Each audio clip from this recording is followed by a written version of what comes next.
welcome to the Strong Men podcast. So many of us men have got it wrong. In our attempts to be strong, we end up fragile, fake and weak. Our current understanding of what it means to be a strong man is warped. This misunderstanding almost led to my suicide, and it continues to contribute towards the high suicide rate seen in men. That's why the Strong Men podcast is on a mission to redefine the strong man, to help men grasp true strength and work towards it. Not just to keep them on the planet a little longer, but to help them thrive.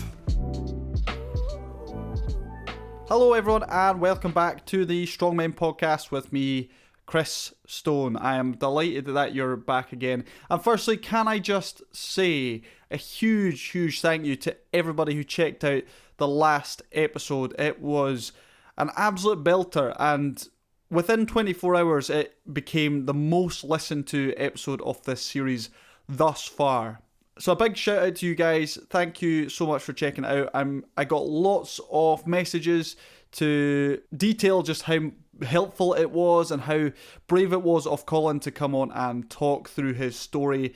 Very inspirational, absolutely. So thanks to everyone who's got in contact to share those thoughts. I really do appreciate all the support. It has been absolutely amazing to see the response thus far. But I'm going to ask a little more of you.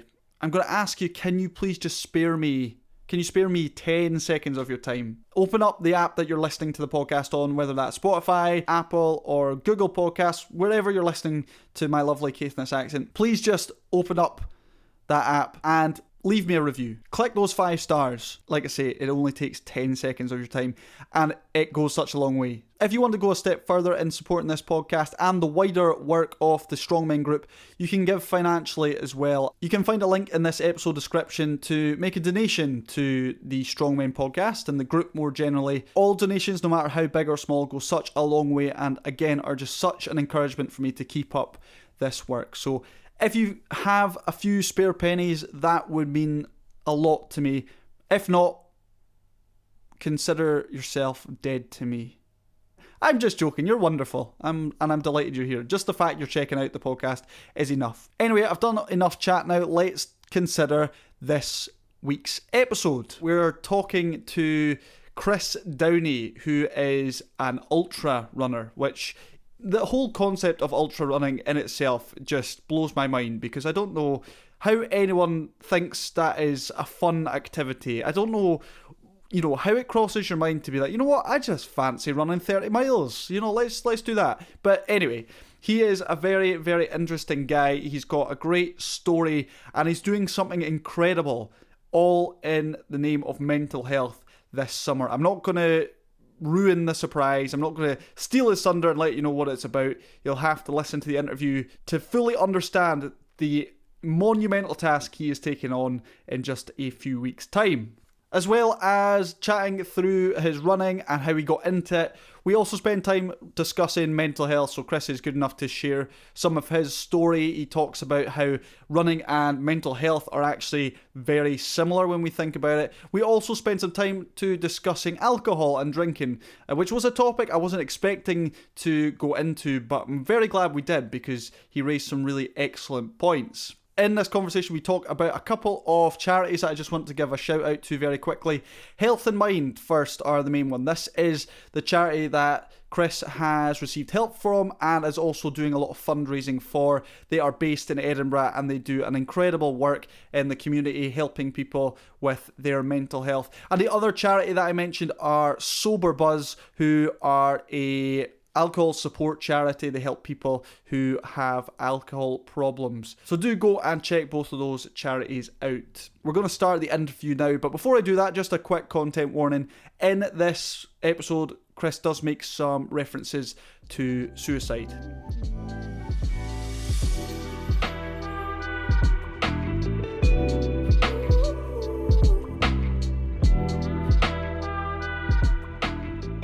So today on the Strongman podcast, we're lucky enough to be chatting with Chris Downie. He's got an excellent first name. I've got to emphasise that. Really good. Firstly, for those who don't know you, do you want to give a little bit of background on yourself and who you are?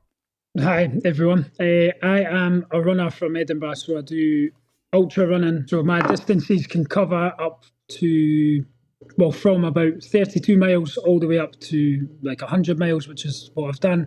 That's the most I've done. But the plan is to just keep going until I can't go no more. So with your ultra running now, I'll be honest, right? With me, I used to like running a little bit when I was younger. As I've got older, I will be honest, I've probably fallen out of love a little bit with it. And the idea of doing these massive distances is just for me that totally overwhelming. Like I don't think I could ever do that, the kind of stuff that you do. What was it that first attracted you to ultra running?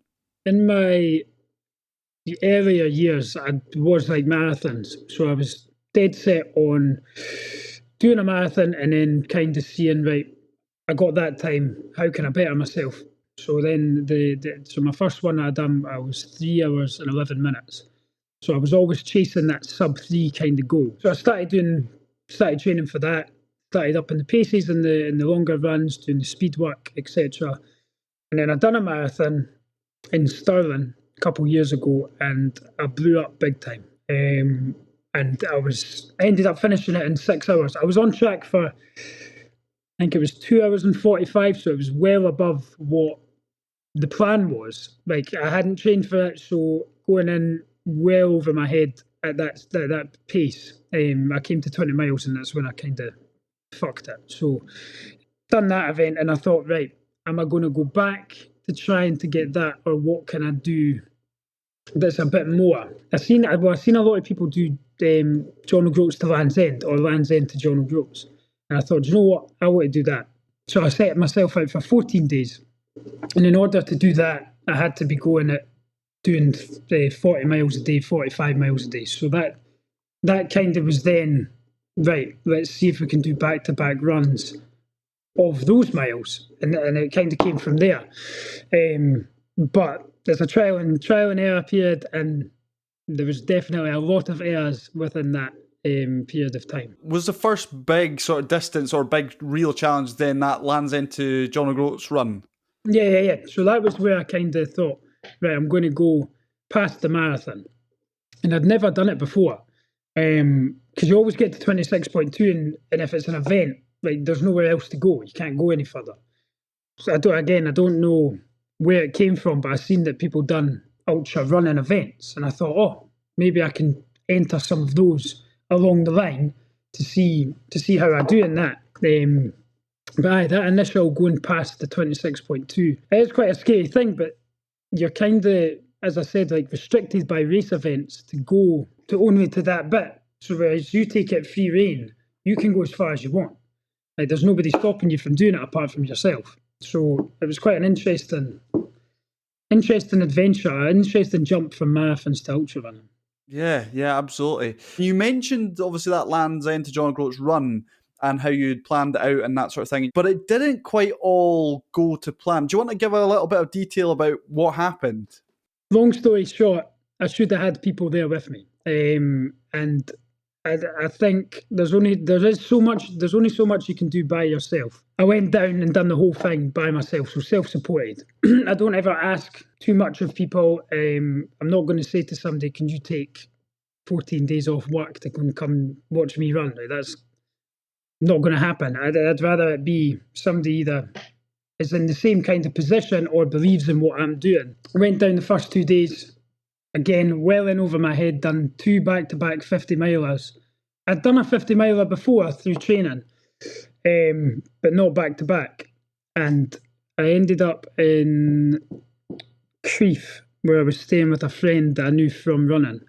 And I got to Crieff and I was like, I can't go on anymore. Like my legs were so swollen. So my right shin was like double the size. And I was like, no, I need to take a couple of days off. There was 2 days where I was doing nothing. And then I continued on from there, but I needed to reduce the miles back down. So I only covered maybe, well, I say only, but it's still quite a lot. It was about 31, 32 miles instead of that initial target of 40 to 50 a day. And I got it completed, but part of me is like, I didn't do it properly. But it's a learning curve. It's all a learning curve. Would I go back and do it again?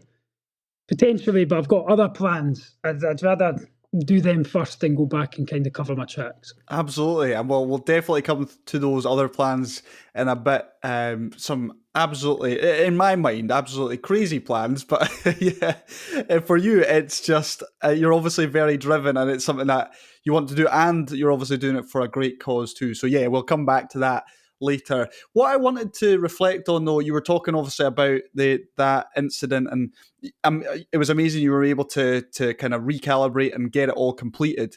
But when it comes to running those types of distances and taking on an event like that, obviously there's a huge physical demand, but it must be so mentally difficult as well. So yeah, I was wondering if you could explain a little bit about the sort of mental challenges of running events like that and how you kind of manage to do it. It's obviously going to be hard. People that say, like events become easier, running becomes easier as it goes on. Like it does physically, but mentally is always going to be a challenge. Like there's no way that somebody could sit there and go, I'm doing 35 miles at the weekend. I feel great about that. Like that's not, I don't think that's possible. Physically, your body can be recovered. You're fine when you wake up the next day, you can go again. Like there's no doubt about that physically if you recover well. But mentally, it's that push, and you've got to think, right, this is the plan. This is what I've dedicated myself to do, and I've signed the contract.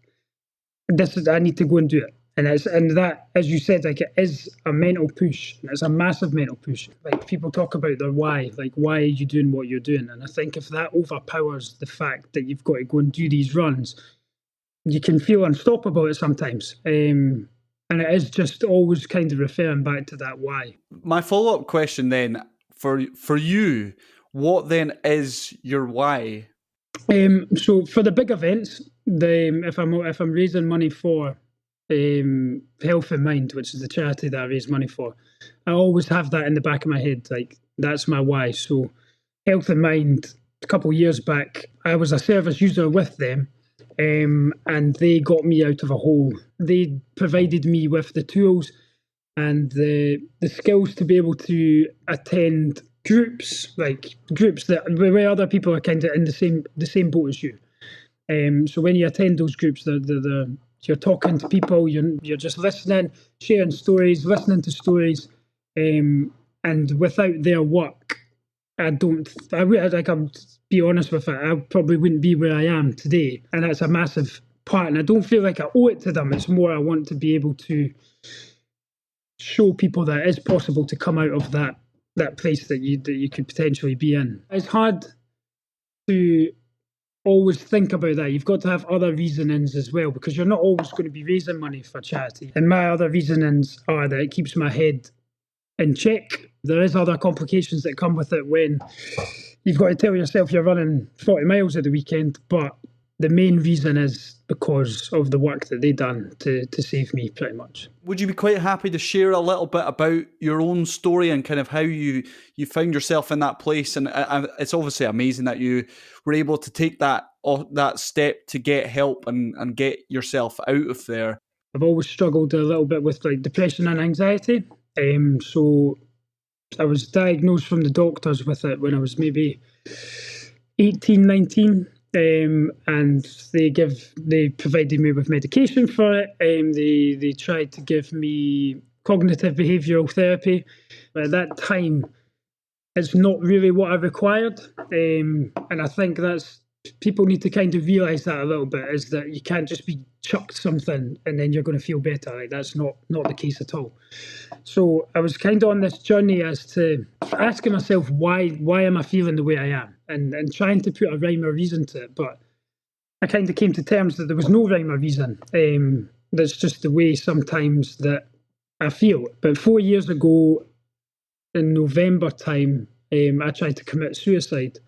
And I was in a massive, massive hole. Like, I couldn't see a way of coming out of it. So I was signed off work and everything. And I was just in my house, just stagnant for like 2 months, 3 months or something. And then I stumbled upon Health in Mind just by searching on Google. Like, just typed in like depression and anxiety support groups, attended my first one. And when I went to that group, it was the biggest eye-opener that I've ever experienced in my life. After they share their story, you're like, why am I here? Like, I just feel rubbish. Like, I don't have a reasoning as to, like, I've got a good family life and things, and there's nothing drastic that's ever happened in my life, so I don't have a reasoning to be here. But again, it's not the case, as I realised, it's not the case. So I went away thinking a bit sceptical about going back and thinking, no, come on, you've just got to get over this. Like, it's not anything like what these people have just shared there. Speaking with family, they were like, no, I think you should go back. So I went back for maybe 2 or 3 weeks, and just over time, more people sharing their stories, me kind of listening into these stories and realising what they were saying was similar to how I was feeling, although the situation was few and far between. So I kept going back, and then I think it was on the 4th week or the 5th week, I shared my reasoning as to why I was there. And there's just something in there that clicked, and I've never been somebody that thinks they're a public speaker or anything like that. Like, I'm far from that. But the way that I was able to share and everyone was engaged, and there was just something about it. There was something about that moment where I thought, right, that's helped me be able to offload all my shit to strangers. And I want to do it again. Like, I want to keep going back and explaining my story and kind of listening to other people's, because you're always going to get somebody different coming in that's experiencing the same thing, and you could potentially be the reasoning as to why they're still here. Do you know what I mean? And it's horrible to say, but you never know. So if I can do my part in sharing my story, helping others kind of come out of these dark places, then I'll do my best while I'm still here to do that. Yeah, that's amazing. That's amazing. I think you've made a couple of really, really good points. I think the first one that stands out to me is, because I totally can resonate with that idea of, like, you know, my life's been pretty good on the whole. Like, I shouldn't feel like this in a way, but comparing your situation to someone else and thinking, oh, this person's had it worse than me, isn't really helpful, because at the end of the day, you still feel the way you feel regardless of what's happened. And I think the other thing that really stands out for me is the power of sharing your story. That's again something that I can totally relate to. When you hide something so much, just to get it off your chest in the first place can be massive. But then, as you've reflected on again, you never know who it is you're helping, because it took someone sharing their story for me to understand that, oh, wait, someone else gets it. Someone else has experienced exactly the same thing as me. So yeah, that's some really, really excellent points there. Okay, you went to Health in Mind, then you went to these groups and that sort of thing. Would you say from that moment of kind of reaching out for support, things immediately got better? Or are you finding that's a case of like an ongoing process of constantly working on yourself? I think the latter, definitely. There was no immediate, like, oh no, I feel good now. That's me. Like, don't need to do anything else. That's me better now. No, it was definitely and still is an ongoing process. There's no end of the line. Like, you're not going to get to one point and you think, oh, that's me done. Like, I feel good. That's it. I completely disagree with that. I think you're always going to be learning new things, and there's always going to be the potential of going back into that position. From working with Health in Mind and from being a part of their system, it is so vital to be able to build the tools to enable you to either not go back into that place, or if you start to feel that you are going that way, how you can come out of it quicker than what you had done before. It's an ongoing process. It's really interesting you say that, because I was doing an Instagram live today just because it's Mental Health Awareness Week. And one of the questions I got was like, how can you make sure that you are keeping on top of things when you're feeling like you are maybe in a slightly better place than you were before? And the point I was making or trying to make was, you need to keep doing those things to proactively kind of look after yourself, to keep yourself there, because as you say, it's so easy, or it can be so easy, if life throws something at you, you can very quickly find yourself back where you were unless you have those tools available to get yourself out of there. What my follow-up question is then, in that case, for you personally, if, you know, life deals you a shit hand, what sort of tools might you use to try and help you and help yourself get out of that situation? First and foremost, running, obviously. So being able to go out and do what I do. When I try to tell people so that they can resonate in that situation, I'm not saying that you need to go and do a marathon or do an ultra, but the benefit, like, people know the benefits of being outside and being active. So just getting out into the fresh air, even if it's a walk, if it's a slow jog, or whatever it is, just being outside does physically benefit you. So that's one of my tools. Like, I don't do yoga and I don't do meditation, and I've tried all that, but it just didn't work for me. But so I kind of try to integrate the two things together. So I'm not going to be able to sit still and do yoga. So how can I take the concept of yoga, which is, well, there's obviously more to it, but you're doing breath work. How can I take the breath work into my runs? So that would be going a slower run, maybe doing nasal breathing, a faster run where you are kind of quick, doing quick breaths, things like that. So I integrated the two things together, as well as, like, there's I don't know what kind of sport it would be, but where you disengage from what you're actually doing. So there's runs where I would go on where I'm not thinking about the mileage, I'm not thinking about the speed, I'm just running. Like, I just go and run. And you disengage with the world, which is good. But there's also the side of it where you don't want to use running or outdoors just to forget about your problems. You do need to kind of tackle things head on sometimes. And I think that's what I learned a lot through just life in general, but also through facilitating a mental health illness, that you can't just beat around the bush or push things to the side. You have to deal with your problems. Like, there's no getting away from that. I struggled with similar issues to you, and when you're in that really low and difficult place, it's sometimes hard to take positive steps, but it maybe also on occasion is very easy to use that almost as an excuse to be like, I'm not gonna take that positive step today. I'm just gonna sit about because, I actually do have the time and maybe I do have the energy to make a change, but actually, no, I'm depressed, so I'm not gonna bother. So that's a good point. There's no hiding. If you want to get to a certain place and doing these things are going to get you to a certain place, you can't have excuses. But as you said, it is so easy to just be able to say, oh, no, now I feel a bit shit today, so I'm not going to do that. But it's how to overcome that, how to not overcome it, but how to attack it in a different way where you're not thinking, oh, I feel this, so I'm not going to do it, more as that I need to do this because I feel like this and it's going to benefit me. Yeah, for sure.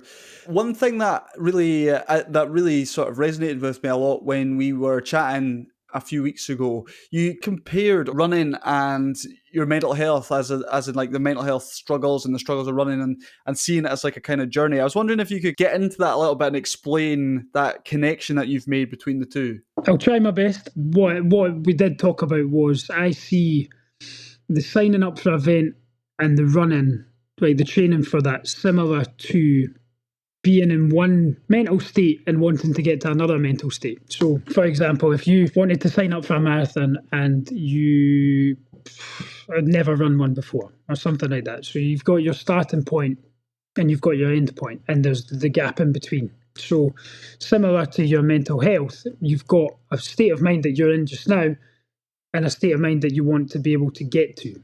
And the bit in between is where all the work happens. The similarities between running and with mental health is that you can either do it by yourself, you can like build the tools by yourself, you can do the training all by yourself, or there's opportunity to be able to be part of groups, so like the depression and anxiety support groups, or if you think of it as running, you can run with other people. So there's similarities there, and like there's no that middle part. If you have ever ran a marathon, if you've ever trained for something, it's never easy. Like there's always going to be ups and downs, but it's not a straight line. Like you're up and down like a wave. You could be up here and then you're down here.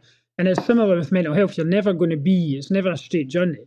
And then if you think about the end point, once you've done the marathon, 9 times out of 10, and I've had my fingers crossed for everybody, that you have an aspiration to want to do another one, or go a bit further, or you might be somebody that does want to put it to bed, but then I don't know. I think there's some part of people where they're like, I wish I had kept that up, or I wish I had have signed up for something else. And it's similar to mental health. As like one problem solved, you've got another thing to think about. You've got something else to think about. But I would love to be able to get it on paper so it makes more sense. Because even thinking about it there, I'm like, nah, that doesn't make any sense.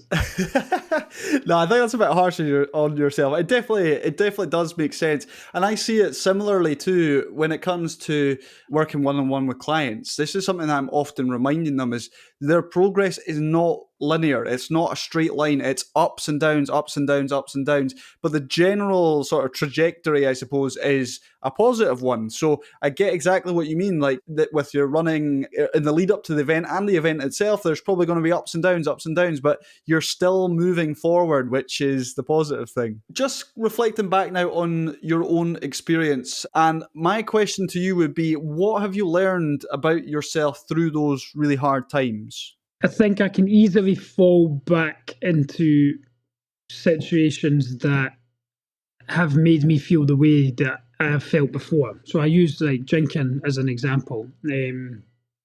There's been multiple times where I'm like, oh, I'm not drinking anymore.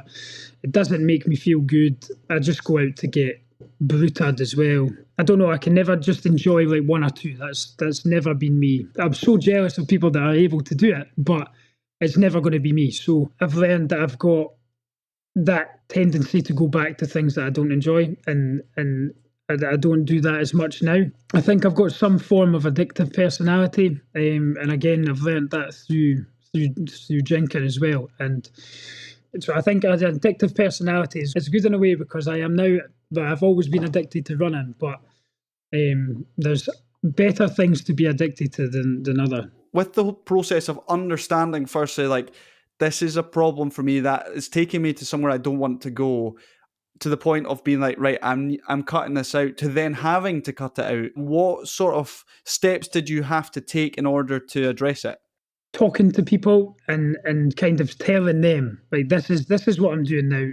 I can't go back into the place that I've been in. And I'm very, very fortunate that I've got people in my close circle and my social circle that have an understanding. And there's definitely been times where I've been tempted to go back to having a drink, or just a casual drink or whatever. You've got to just stick to your guns. You've got to be like, no, there's no option here. And it's hard. Like, it's a tough thing to come to terms with within your head. But having those support systems and networks there, and people that you are able to talk to, and that understand why you're doing what you're doing, really does benefit. Yeah, absolutely. It's invaluable to have other people around you to support you. Interestingly, when you're chatting about alcohol and drinking, I was at an event recently. There was a coach there who, she works with people who have alcohol problems, and she was a former alcoholic herself. She now has set up a company called Sober Buzz, and we were having a bit of a discussion about it, and she was quite rightly making the point that for whatever reason in the UK, especially with men, it's like, if you're not drinking, it's like, actually, you kind of get called like homophobic slurs and stuff like that. And on top of that, it's like, there's pressure often from friends to be like, oh, come on, drink, come on, have a drink, come on, have a drink. When in actual fact, like that, if someone's laid down a boundary like you have to be like, well, no, I'm not drinking, we should be very respectful of that. And instead of trying to persuade someone to drink, it's okay, that's fine. What would you like instead? To have those types of people around you is, in those types of situations, is invaluable. But like I say, unfortunately, for whatever reason in the UK and around men in particular, there seems to be this pressure to drink all the time whenever you're out and with friends or socializing. It is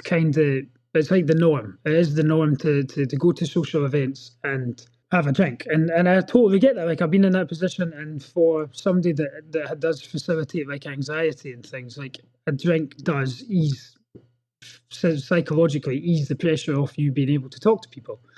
And I totally get that. And I get that for people that are in a situation where they're like, no, I drink because it makes me more sociable. But like, when you go to these events or go out or something, if you've got somebody that's there that's like, no, come on, just have a drink, Like I'm fortunate in the position I'm in where I don't have friends like that, and like they understand. And if you're in a situation where someone's saying that, then you just need to. I know it's easier said than done, but just tell them to get lost, and just kind of stand up for yourself in a way. And again, it's going back to thinking, right, you've got to just always think about the day after, like how are you going to feel, and just not listening to these people that are trying to entice you, because it's been ingrained into society so much that it's just like the norm. It's the norm to say, oh, you're not drinking, or that's whatever. And as you said, like the homophobic slurs and things like that. And people will feel like, oh, well, maybe I do need to drink. And as I said, it's hard to build the resilience to come out of that. But like you can do it. You just got to find out the ways to do it. I love that. It's really good. And I think we could all do from having stronger boundaries that protect ourselves, because that's what they're there for at the end of the day. I wanted now just to come back to your running. I know we've kind of been jumping all over the place, but you have another, in my head, mad event coming up. So I was wondering if you could tell everyone about what you've got planned this summer. From, I think it's as of the 3rd of July, I am going to attempt to run round the circumference of Wales, which is, give or take, 1,047 miles, I believe, in a record time of 23 days. So I'll be the first male to do it. There is a lady, a lovely lady that I've been in contact with that has done it before, and I got little tips and tricks off her, more about the logistics side of it. And I'm going to attempt to try and do that. So it's a big event. But I am doing it in aid of health and mind. So I will be always having that why in the back of my head, and hopefully we'll raise a bit of cash for building on the foundations that they've got already and the infrastructure surrounding the depression and anxiety support groups. Amazing. So I'll pop the donations link into the episode description, so if people want to give to that amazing event, then they can do so. Just to, because obviously I've never considered doing an event on that scale at all, ever. It's just not something that has ever crossed my mind. So I was wondering if you could give us a bit of an idea of like firstly the training that you have to do in order to get yourself physically and mentally ready for this, but then secondly, like logistically, how is that going to work? I'd love to know all about that. So I'll go the physical training side of it. Like I'm always training, I'm always doing the big miles, well, unless I'm tapering down. When I looked into kind of doing multi-day ultra events, I always did think you've got to go big, like in terms of training mileage and things.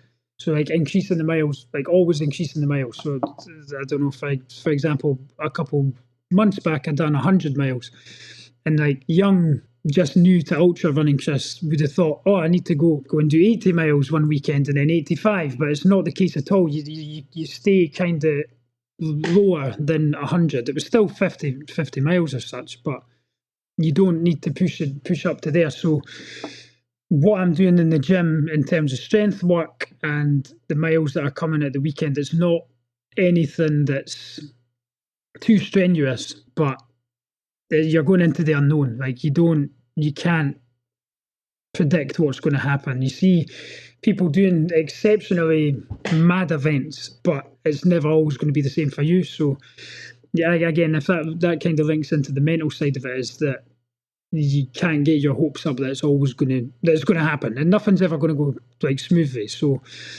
mentally preparing for that, but also mentally preparing for that every day is going to be attacked to completion. Like there's no cutting corners, there's no excuses or anything like that. You've got to mentally prepare yourself for that. Like you've got to believe that you're going to do it for the get-go, and that's what I've been doing. So training wise, physically and mentally, that's the situation there. Going back to thinking about John O'Groats to Land's End, one of the key points I've talked about is the logistics side of it. So this time round, I do have a team of people that will be coming in dribs and drabs over the weeks that I will be there. But there is a bit more thought into who's going to be there at set times and how long they're going to be there for. And I'm blessed that I've got people that are going to be there at set times and that are following this journey. I've got the back end of the board, as they would say.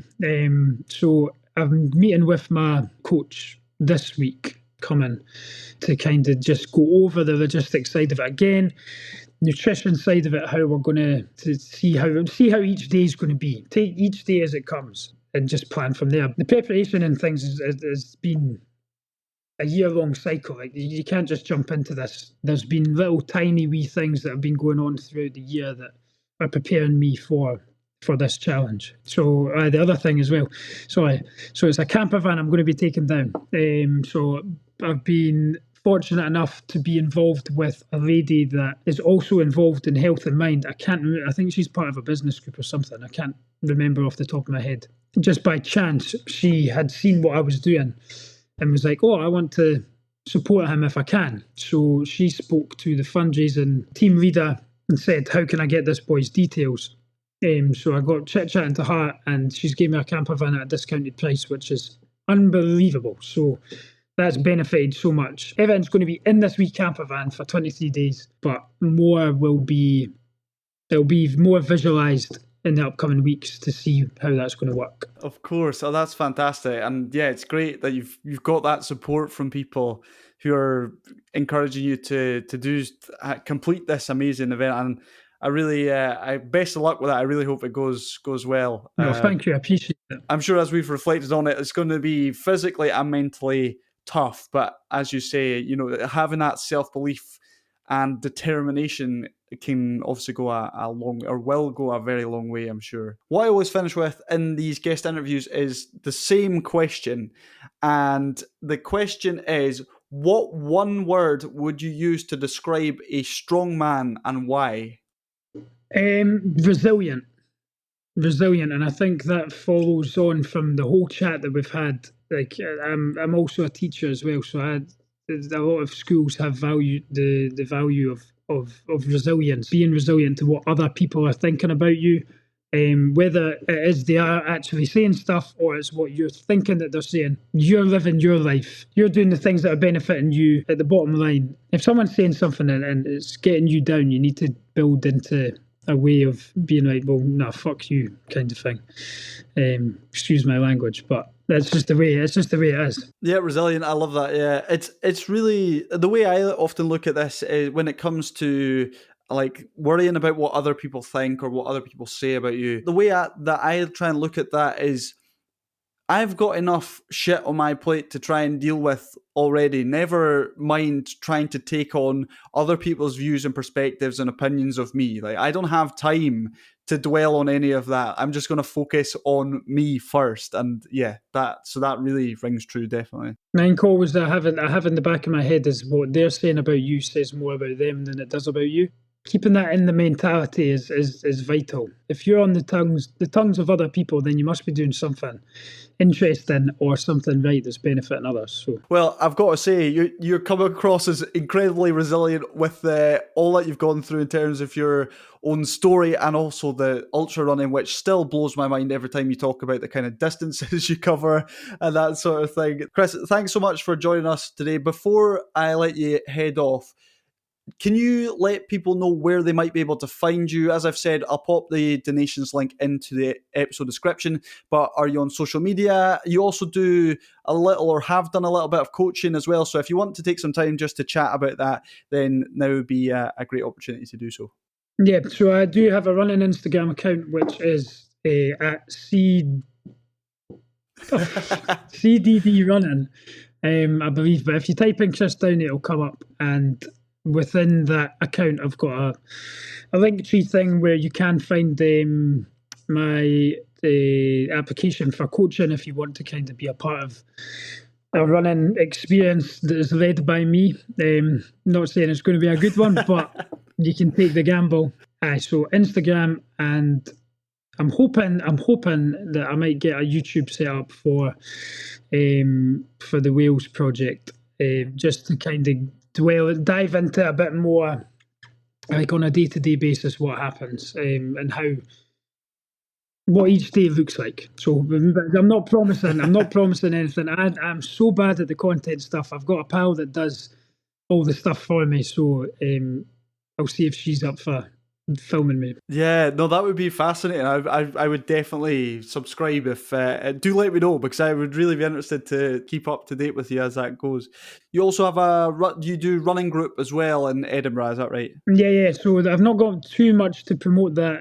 I think I should. I'm going to try again. Just no, I'm no good at the social stuff. But it's a Wednesday night in Corstorphine, so we're kind of in that area, changing where we meet some weeks. But it's a Wednesday night, 6:30, and everybody's welcome. It's nice and easy pace. So hopefully people can turn up. I've got a good core group of people that turn up, and it can only ever grow. So that's the main thing. Yeah, of course. And you're not covering ultra distances with your No, with your runs. as much as I would love to be able to say on a Wednesday night we're going and doing an ultra, I don't think I'd get many people doing that. Yeah, don't know how many would come back the following week. Yeah, exactly. Well, thanks very much, Chris. It's been great to have you, and may indeed get you back on actually after your event just to tell us a bit more about it. But thanks so much for your time today. Well, thank you, Chris. It's been a pleasure. Thank you.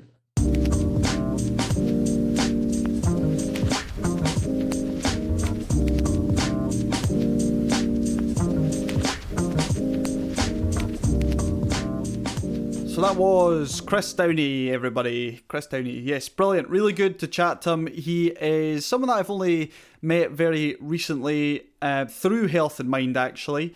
I was doing a little bit of networking, bumped into someone from Health in Mind to put me in contact with Chris.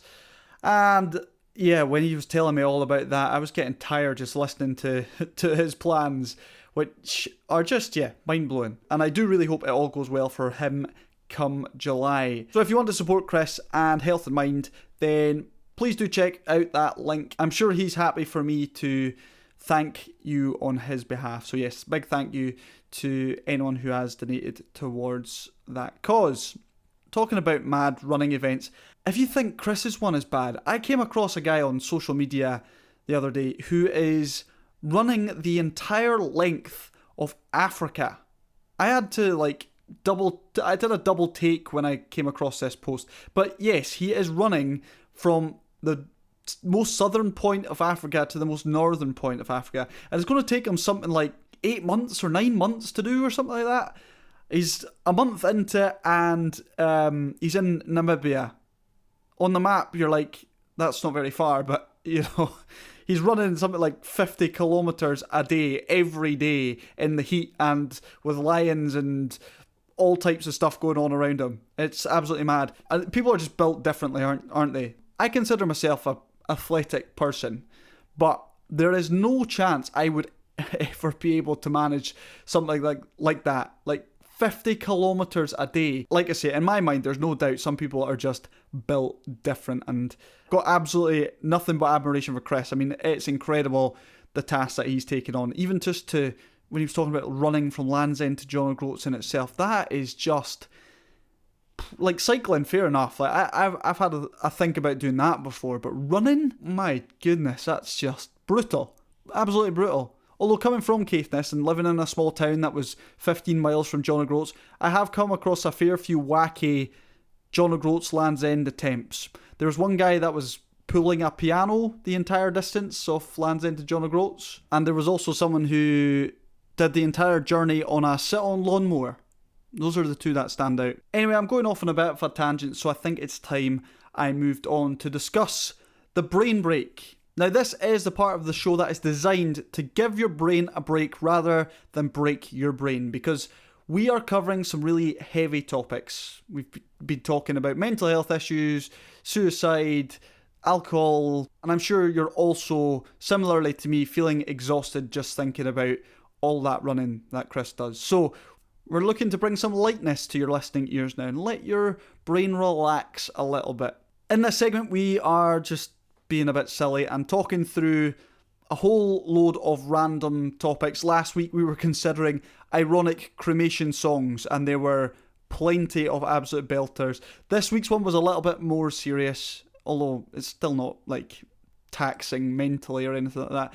We were discussing hidden gems in Scotland, and this comes off the back of a wee visit to Kouros, which, if you've never visited, I would highly recommend. It's spelt Culross, but it's pronounced Kouros. All those listens to last week's episode, and I got one suggestion.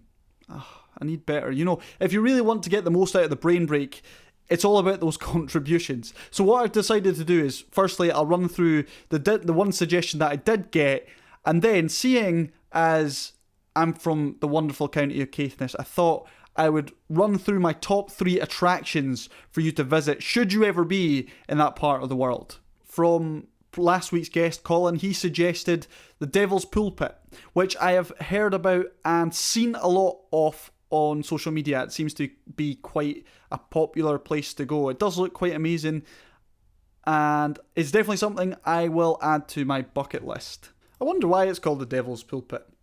Let's Google it. Okay, so the technical term for the Devil's Pulpit, yes, the technical term for it is Finnich Glen, and it's appeared in Outlander. I feel like I'm going on a bit of an Outlander tour here, because Kouros is also featured in Outlander very heavily. Where is the part about it? Why is it called the Devil's Pulpit? The Devil's Pulpit name comes from a rock formation that looks similar to that of a church pulpit, although presumably the red colour water / sandstone seemed more satanic than saintly to early visitors. The water isn't really red, it's the red sandstone of the gorge that gives it that look. Nice. So there you go, that is the Devil's Pulpit. Thanks for that suggestion, Colin. I will definitely make sure to go and check that out, as it looks pretty cool. To move on to my top 3 attractions in Caithness. If you are doing the North Coast 500 at some stage in your life, you will go through Caithness. Caithness is generally quite flat, and you can see for miles and miles and miles. I think it's a good thing, but some people see it as being like a barren wilderness. Okay, I think that's a bit harsh. It's very different to the sort of West Coast, and that leads some people to suggest that it's maybe not quite so good as the West Coast. Now, having got family living out in the West Coast and going over there a lot as kids, I'm going to be diplomatic and say they're just different. They're different. It's not that one's better than the other. They both have their pros and cons, and we'll keep it that way.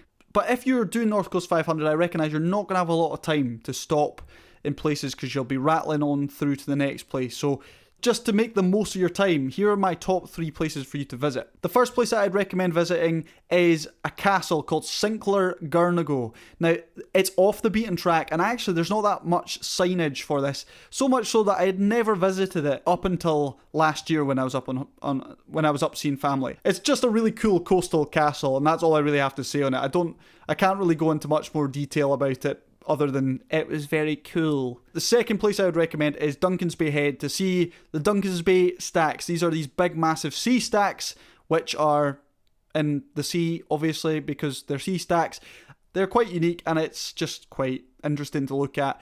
The one thing I would suggest though, no matter the time of year, make sure you're wearing some good footwear and you have a jacket with you. I don't care how sunny it looks outside, down at Duncan's Bay, you will be cold. I feel like I'd be doing an injustice as well if I didn't include a beach of some sort. So I'm going to recommend Dunnet Beach, because that's my local one. It's massive. It's nice. I mean, there's not much more to say other than that. But there is a caveat. I would actually argue that there's a nicer, more secluded beach where on the sunny days, which are few and far between up north, it acts like a sun trap and it gets really nice and warm. And it's called the PD Beach. To get there, you have to go to a place called Dwarwick. So you go to Dwarwick Pier, and then you basically go up the hill and you'll follow a path and it takes you down to this nice wee secluded, it's almost like a little private beach all for yourself. What more could you ask for? So there are my top 3. Now you might be surprised that I've not included John O'Groats in there, but if you're from Caithness, you know exactly why I've not included John O'Groats in there. John O'Groats is much better than it used to be. A few years ago, it did get the prize for the worst tourist attraction in the UK, so it has substantially improved since then, but there's still probably more exciting places to go. But that said, if you're going to Duncan's Bay, then John O'Groats is nearby anyway, so go check that out too. And you can pretend that you've done Land's End to John O'Groats and just dramatically run in and get people to applaud and cheer you in and that sort of thing. All this chat about covering Land's End to John O'Groats has made me think about like setting world records and stuff like that. On that note, bit of a tangent, but I saw a video today where a guy set a record for the most distance covered by sliding over Swiss balls. So he basically launched himself onto one ball, and there was basically a line of Swiss balls, and he continuously rolled over them, and he covered something like 290 meters, and that is a new Guinness World Record, which, I mean, I don't know where you kind of come up with this idea, but that is exactly what I want you to do. I'm challenging you. If you had to set a world record, something that you think, I could actually do that, or I could break that existing world record, then you need to get in touch with the show. Let me know by either sending me a message on Instagram, you can find me at The Wellbeing PT, or send me an email, tsm@thewellbeingpt.com. That's tsm@thewellbeingpt.com. If you hadn't worked out, TSM stands for the strong men. Okay, moving on.